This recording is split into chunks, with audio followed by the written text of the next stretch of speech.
28 જુલાઈએ ગુજરાતમાં ભારે વરસાદની આગાહી 28 જુલાઈના રોજ ગુજરાતના ઘણા વિસ્તારોમાં ભારે વરસાદની શક્યતા છે.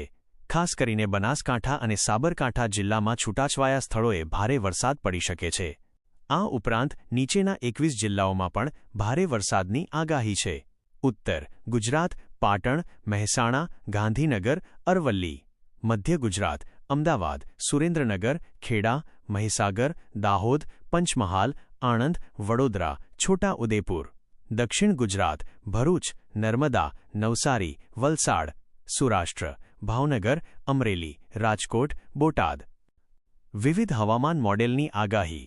જુદા જુદા હવામાન મોડેલ પણ આ આગાહીને સમર્થન આપે છે. ECMWF અને આઇકોન મોડેલ. આ બંને મોડેલ મુજબ 28 જુલાઈ સુધીમાં ગુજરાતના અસરગ્રસ્ત વિસ્તારોમાં 3-12 ઇંચ સુધી વરસાદ પડી શકે છે. GFS model. આ મોડેલ મુજબ આ સિસ્ટમની સૌથી વધુ અસર ઉત્તર ગુજરાતના બનાસકાંઠા જિલ્લા પર થશે, જ્યાં 28 જુલાઈ સુધીમાં 5 ઇંચ સુધી વરસાદ પડવાની શક્યતા છે.